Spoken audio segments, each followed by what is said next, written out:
Hello students, मी सुधाकर टिपले आपलं स्वागत करतो. आज आपण वर्ग 8वीची 1.3 trees are the kindest things I know नावाची पोएम बघणार आहोत. या कवितेचे पोएट आहे हॅरी बेन. हॅरी बेन हे युनायटेड स्टेट्सचे पोएट आहे. आज आपण ही कविता बघणार आहोत. या कवितेचं नाव आहे trees are the kindest things I know. म्हणजे झाडं ही खूप दयाळू असतात हे मला माहीत आहे, असा या कवितेचा अर्थ आहे. सुरुवातीला आपण ही कविता एकदा लाऊडली रीडिंग करणार आहे आणि त्यानंतर आपण त्या कवितेचा अर्थ बघणार आहे. So let's start. Trees are the kindest things I know. They do not harm, they simply grow and spread a shade for sleepy cows and gather birds among their bugs. They give us fruits in leaves above and wood to make our houses of, and leaves to burn on heavens, and in the spring news birds of green.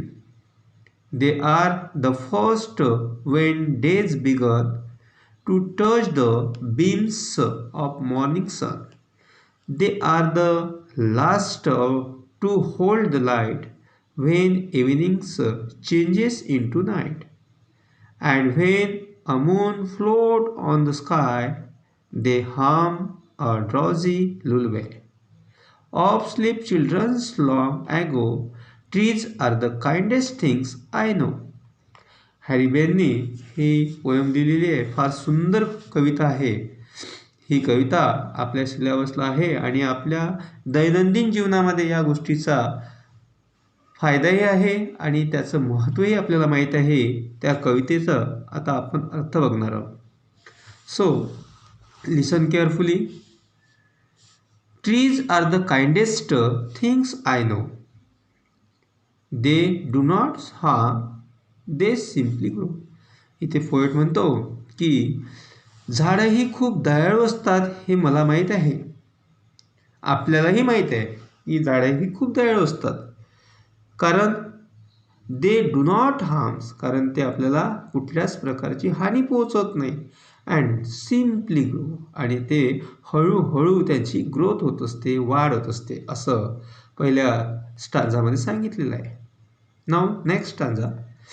And spread a shade for sleepy काऊज.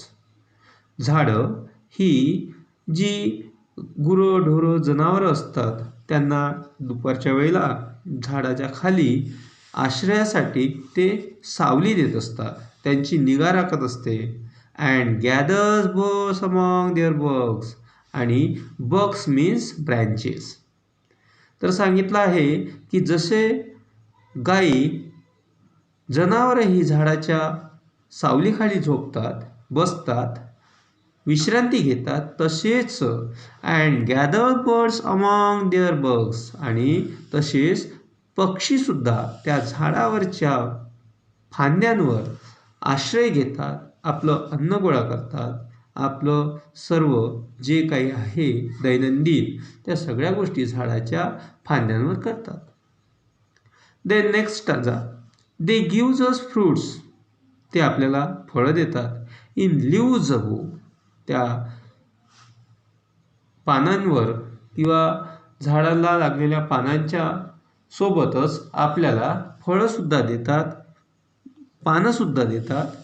And wood to make our houses of, आणि एवढंच नाही तर सोबतच आपल्याला त्या झाडाच्या खोडांपासून, त्या झाडांच्या फांद्यांपासून किंवा त्या झाडाच्या लाकडापासून आपल्याला घरासाठी त्याचा वापरही करता येतो. म्हणजे झाडं ही जिवंत असताना सुद्धा आणि झाडं ही गेल्यानंतर सुद्धा, झाडं मरण पावल्यानंतर सुद्धा त्याचा आपल्या दैनंदिन जीवनामध्ये खूप सारा उपयोग करून घेता येतो. म्हणजे त्याच्या पाना, फुलांचा, फळांचा, खोडांचा सुद्धा आपल्याला प्रत्येक क्षणोक्षणी वापर करता येतो, उपयोगात येतो, अशी ही झाडं आहे. म्हणून त्यांना दयाळू असं म्हटलेलं आहे. And leaves to burns on Halloween. Halloween means festival in autumns observed in western countries.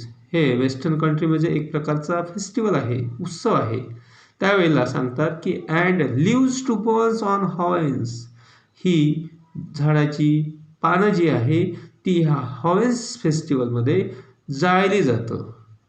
And in the spring new birds of green, आणि स्प्रिंग सीझनमध्ये या वसंत ऋतूमध्ये ही सगळी झाडं पुन्हा एकदा बहरून येत असतात.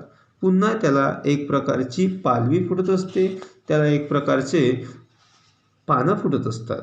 तर अशा प्रकारे आपण 4 स्टांजा बघितले आहे. Now let's next stanza. They are the first when days began. ते सर्वात सकाळच्या सूर्यकिरणांना स्पर्श करणारे झाडच असतात. To touch the beams of morning sun. Beams means rays, जे सुरुवातीला सकाळला सूर्य बाहेर निघत असतो किंवा सूर्योदय होत असतो त्यावेळेचे जे काही सनरेज असतात, सूर्यकिरण असतात, त्याला सुद्धा टच करण्याचं, त्याला सुद्धा पहिल्यांदा टच करण्याचं काम हे झाडच करत असतात, त्याची पानं करत असते. Next stanza. They are the last to hold the light when evening changes into night.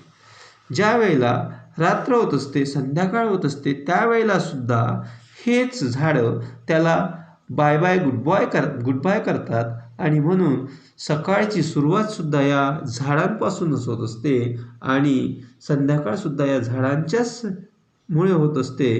म्हणजे सूर्याला गुड मॉर्निंग आणि गुड बाय करण्याचं काम सुद्धा झाडच करत असते.